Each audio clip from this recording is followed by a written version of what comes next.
Hello everyone. एक शिक्षक होने के नाते मैंने ये बात बहुत बार ये महसूस करा है कि जब बच्चे जैसे जैसे आप पढ़ाई करते हैं तो आगे बढ़ने के साथ साथ वो पीछे की चीज़ों को भूलने लगते हैं, क्योंकि उनका रिवीजन पे कमांड नहीं हो नहीं पाता है। पढ़ने के लिए बहुत कुछ है, बट रिवीजन में कमांड नहीं होने की वजह से वो पीछे का चीज़ भूलने लगते हैं। तो आपके रिवीजन को बेहतर करने के लिए, चीज़ों को कमांड में लाने के लिए, टॉपिक को और बेहतर बनाने के लिए एससीपी शुरू करा है एलटीए सीरीज। एलटीए सीरीज का मतलब है लर्न थ्रू एनिमेशन, जहां पे हम एनिमेशन की मदद से सीखेंगे कि कोई भी टॉपिक को रिवाइज करेंगे। तो इस सीरीज के अंतर्गत आज हम लोग पहला चैप्टर एनसीईआरटी का स्टार्ट करने वाला है, जिसका नाम है सेट थ्योरी अर्थात समुच्चय। ये पूरा चैप्टर हमारे लिए जो होगा वो 3 पार्ट में होगा। 3 पार्ट में पूरा का पूरा चैप्टर हम कंप्लीट करेंगे और आज हम लोग पहला पार्ट शुरू करने वाले हैं।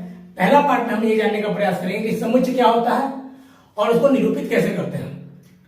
पहला पार्ट क्या है, what is set and how we represent this set. समुच्चय निरूपण की 2 विधियां हैं, जिसके अंदर एक आता है रोस्टर विधि और दूसरा आता है समुच्चय निर्माण विधि। तो उसके बारे में जानेंगे। फिर अगला उसके अंदर पार्ट पढ़ना है हम लोगों को, समुच्चय कितने तरह के होते हैं, जिसके अंदर सबसे पहले हम ये जानेंगे रिक्त समुच्चय क्या होता है, परिमित अपरिमित समुच्चय क्या होता है, समान समुच्चय किसे कहते हैं। तो ये पूरे वीडियो को देखिए और समझिए और अपने रिवीजन को बेहतर कीजिए और हमें फीडबैक में बताइए कि आपको ये सेशन कैसा लगा, ताकि हम आपके लिए और इस तरह का वीडियो लाते रहें। तो जल्द मिलते हैं एक नए वीडियो के साथ। Thank you. परिचय। प्रिया, क्या तुम बता सकती हो कि इनमें से कौन सी चीजें किस समुच्चय के अंतर्गत आती हैं? हाँ, ये बहुत आसान है। स्टैम्प स्टैम्पों के समुच्चय में आती है, पेंसिल पेंसिलों के समुच्चय के अंतर्गत आती है और यह सिक्का सिक्कों के समुच्चय के अंतर्गत आता है। दीदी, ये समुच्चय क्या है? सोनाली, क्या तुम इन 3 संग्रहों को देख सकती हो? ये समुच्चय हैं। लेकिन आप इन्हें समुच्चय कैसे कह सकती हो दीदी? समुच्चय वस्तुओं का एक संग्रह है जिसमें कुछ न कुछ समानता होती है। आओ, मैं तुम्हें समुच्चय के बारे में और अधिक समझाती हूँ। उद्देश्य।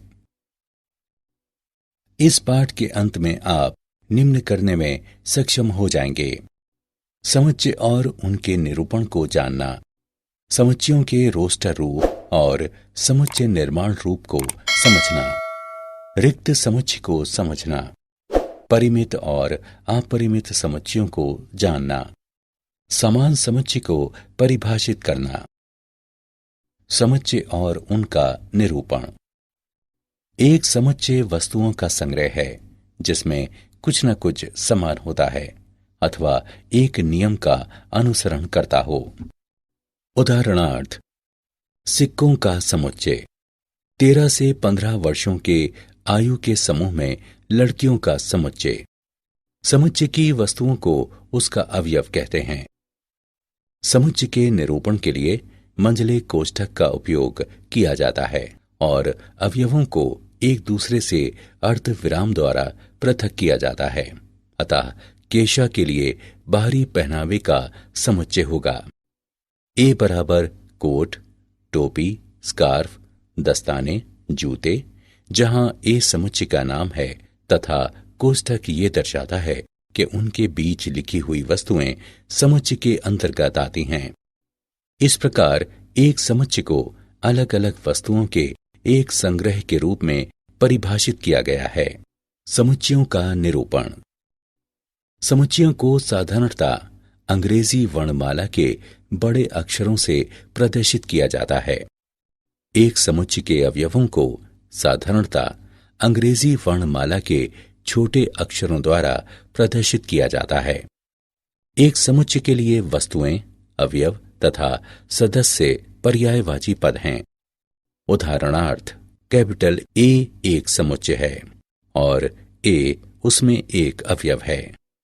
अर्थात जब हम कहते हैं कि एक अवयव ए एक समुच्चय है, कैपिटल ए के अंतर्गत है, तब हम इसे प्रदर्शित करने के लिए ग्रीक प्रतीक एप्सिलॉन का उपयोग करते हैं। एप्सिलॉन वाक्यांश के अंतर्गत आता है, इसको निर्दिष्ट करता है। तथा अगर एक समुच्चय के भीतर कुछ ना हो तब हम इस प्रतीक का उपयोग करते हैं तो इसका मतलब है से संबंधित नहीं है। उदाहरण, समुच्चय कैपिटल ए है 1 2 3। आप देख सकते हैं कि 1 कैपिटल ए के अंतर्गत आता है, जबकि 5 कैपिटल ए के अंतर्गत नहीं आता। गणित में कुछ समान समुच्चय निम्न हैं। समुच्चयों के निरूपण की विधियां। एक समुच्चय को निरूपित करने की 2 विधियां हैं, रोस्टर या सारणीबद्ध पद्धति और समुच्चय निर्माण पद्धति। रोस्टर पद्धति। रोस्टर पद्धति समुच्चय के सभी अवयवों की सूची है। अवयवों को अर्धविराम द्वारा पृथक किया जाता है तथा मंझले कोष्ठक के भीतर लिखा जाता है। मंझला कोष्ठक ये सूचित करने के लिए लगाया जाता है कि इनके बीच लिखे गए अवयव उस समुच्चय के अंतर्गत आते हैं। आओ किसी समुच्चय को रोस्टर पद्धति में प्रदर्शित करने के कुछ उदाहरण देखते हैं। R बराबर A, E, I, O, U। G बराबर 0, 1, 2, 3, 4, 5, 6, 7, 8, 9। T बराबर सोमवार, मंगलवार, बुधवार, गुरुवार, शुक्रवार।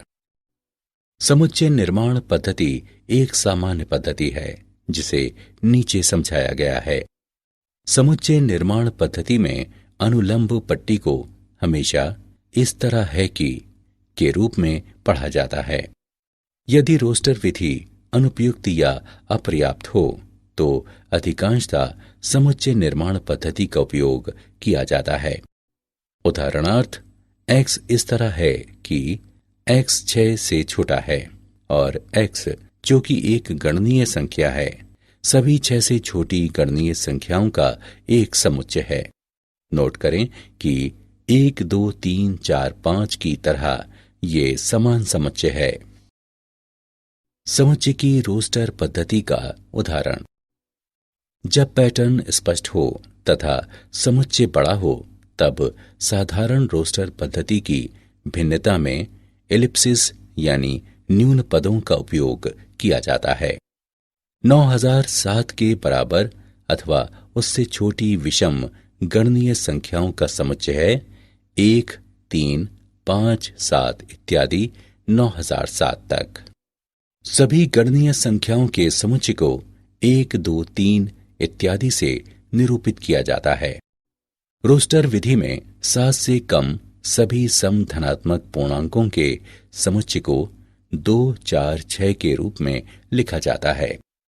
विषम प्राकृत संख्याओं के समुच्चय को 1, 3, 5 इत्यादि द्वारा प्रदर्शित किया जाता है।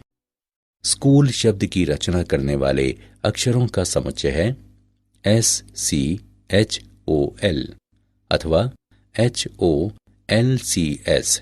यहाँ अवयवों के क्रम को किसी भी प्रकार लिखा जा सकता है।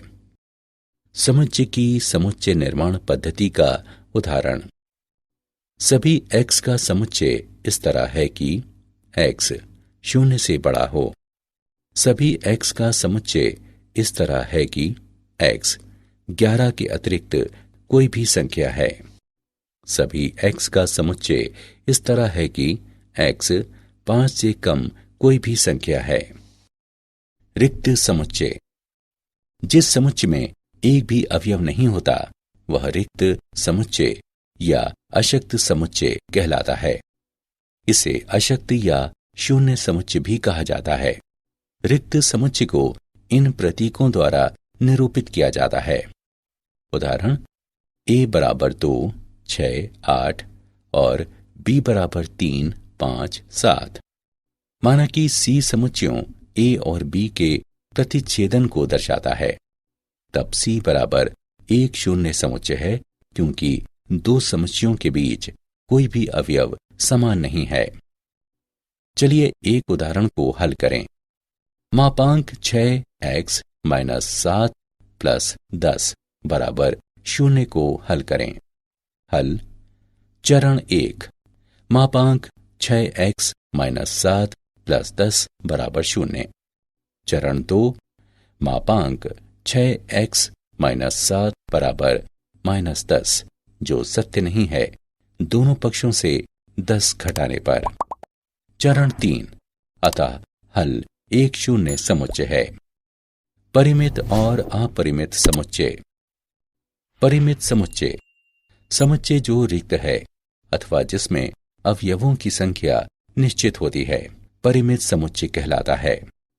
उदाहरण के लिए a बराबर 0 और 100 के बीच की पूर्ण संख्याएं, b बराबर प्राथमिक या मुख्य रंग, c बराबर 12 से कम अभाज्य संख्याएं परिमित समुच्चय हैं। अपरिमित समुच्चय। अपरिमित समुच्चय अवयवों की अपरिमित संख्याओं वाला समुच्चय है। एक अपरिमित समुच्चय के सभी अवयवों की स्पष्ट सूची बनाना संभव नहीं है। उदाहरणार्थ, X एक ब्रह्मांड के भीतर परमाणुओं का समुच्चय है, Y एक पूर्ण संख्याओं का समुच्चय है, W एक समपूर्णांक संख्याओं का समुच्चय है। अपरिमित समुच्चय हैं। समान और असमान समुच्चय। दो समुच्चय P और Q समान कहलाते हैं यदि उनमें वास्तव में समान अवयव हों तथा हम P बराबर Q लिखते हैं। अन्यथा समुच्चयों को असमान कहते हैं तथा हम लिखते हैं कि P और Q बराबर नहीं है।